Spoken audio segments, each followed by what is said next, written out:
Welcome to royal teaching centre YouTube channel. आइए आज हम लोग देखते हैं रेलवे लोको पायलट टेक्नीशियन में पूछे जाने वाले साइंस से संबंधित क्वेश्चन का सीरीज है। ठीक है, ये कई एग्जामिनेशन में पूछा जा चुका है क्वेश्चन, आपके आगामी एग्जाम में भी पूछे जाने की संभावना है, इसलिए वीडियो के अंत तक बने रहें और महत्वपूर्ण जो है कि क्वेश्चन को आप सुन के जो है अच्छी तरह से याद करें, आसान भाषा में समझें। देखिए, क्यूरी किसकी इकाई है? ठीक है, तो क्यूरी जो है रेडियो सक्रिय तत्व की इकाई है, तो यहाँ पे ऑप्शन के हिसाब से रेडियो धर्मिता सही होगा। ठीक है, इस तरह से जो है कि अब 12 नंबर क्वेश्चन कर रहा है पास्कल इकाई किसकी है? तो ठीक है, तो पास्कल किसकी इकाई है? तो इस क्वेश्चन को जो है कि आप समझे, तो पास्कल जो है कि दाब की इकाई है। पास्कल किसकी इकाई है?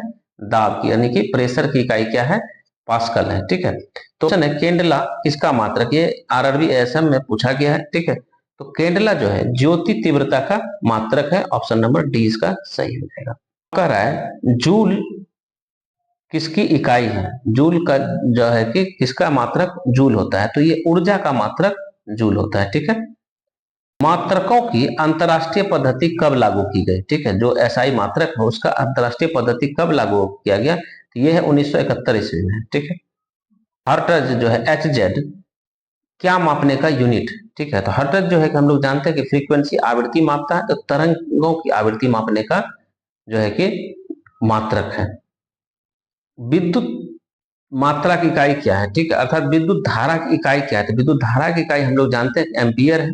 ठीक है, इस पद्धति में एसआई सिस्टम में लेंस की शक्ति का मात्रक क्या होता है? हम लोग जानते हैं कि डायोप्टर होता है। ठीक है, देखिए ध्यान से इस क्वेश्चन को देखेंगे, यहाँ डायोप्टर के नीचे ऑप्टर लिख दिया, आप गलती से ऑप्टर ना टिक दे, डायोप्टर। ठीक है, मतलब बहुत सारा जाना हुआ क्वेश्चन में ओवर कॉन्फिडेंस हो जाता है, जिसके कारण कि स्टूडेंट गलती कर देता है, तो इसको अच्छी तरह से देख लें आप। ठीक है, डायोप्टर है। डेसिबल किसे नापने के लिए प्रयोग में लाया जाता है? ठीक है, तो डेसिबल जो है कि वातावरण में ध्वनि को मापने के लिए प्रयोग करते हैं। ठीक है, एम्पियर नापने के लिए, एम्पियर को मापने के लिए किसका उपयोग किया जाता है? ठीक है, तो एम्पियर किससे मापा जाता है? करंट यानी विद्युत धारा। ठीक है, यंग प्रत्यास्थता गुणांक का एसआई मात्रक क्या है? ठीक है, यंग प्रत्यास्थता गुणांक का एसआई मात्रक पूछा जा रहा है आपसे क्या है? तो ये न्यूटन प्रति मीटर स्क्वायर। ये ऑप्शन नंबर सी सही हो जाएगा। क्वेश्चन नंबर 22 का रहा है निम्नलिखित युग में से किन भौतिक राशियों के समान विमीय सूत्र होते हैं? ठीक है, विमीय सूत्र किसका जो है कि समान है? तो विमीय सूत्र किसका समान होता है? तो बल एवं दाब का विमीय सूत्र जो है कि समान होता है। ठीक है, तो क्वेश्चन कर रहा है निम्नलिखित युगों में किन भौतिक राशियों के समान विमीय सूत्र यानी डायमेंशनल फॉर्मूला किसका समान होता है? तो समान डायमेंशनल फॉर्मूला बल और दाब का होता है। ठीक है, तो बल का जो विमीय सूत्र होता है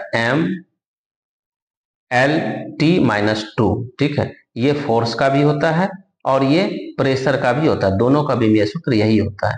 ठीक है, तो बल एक खगोलीय इकाई संबंधित है। खगोलीय इकाई जो है किससे संबंधित है? सूर्य और पृथ्वी के बीच की दूरी मापने के लिए खगोलीय इकाई का प्रयोग करता है। Option number C. निम्नलिखित में कौन सी अविमीय राशि है? ठीक है, जिसकी की कोई विमा नहीं होती है उसकी बात करते हैं, तो विकृति की कोई विमा नहीं होती। ऑप्शन नंबर ए सही हो जाएगा। में कौन एक सदिश राशि नहीं है? तो देखिए क्वेश्चन नहीं कह रहा है। ठीक है नहीं, नहीं कह रहा है, कौन सी सदिश राशि नहीं है? ठीक है, तो द्रव्यमान जो है अदिश राशि है, ये सदिश नहीं है, तो ये है। ठीक है, अदिश राशि स्केलर क्वांटिटीज कौन सी है? ठीक है, तो इसमें से चुनना है कि आपको अदिश राशि कौन सा है।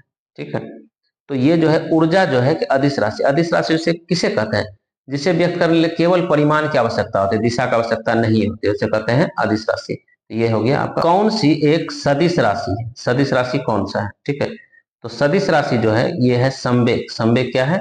सदिश राशि है। ठीक है, सदिश राशि में क्या होता है? जिसको व्यक्त करने के लिए परिमाण और दिशा दोनों की आवश्यकता होती है। ठीक है, magnitude plus direction, magnitude plus m plus d दोनों की आवश्यकता होती है, उसे कहते हैं सदिश राशि। नेक्स्ट क्वेश्चन है निम्नलिखित में कौन सी राशि सदिश नहीं? अब ध्यान दें, नहीं की बात कर दिया है। ठीक है, तो ध्यान से इसे समझेंगे, तो ये अदिश जो होगा, अदिश कौन सा? आयतन। जब अदिश है तो सदिश राशि कौन सी है? 29 नंबर का रहा है निम्नलिखित में सदिश राशि कौन सी है? ठीक है, तो सदिश राशि इसमें से देखिए कि सदिश राशि कौन सा है। ठीक है, लगभग तो अदिश राशि दिया गया, तो सदिश राशि क्या है? वेग सदिश राशि है। अब बाकी ये तीनों क्या है? अदिश राशि है। ये तीनों क्या है? अदिश राशि है। केवल यह वेग क्या है?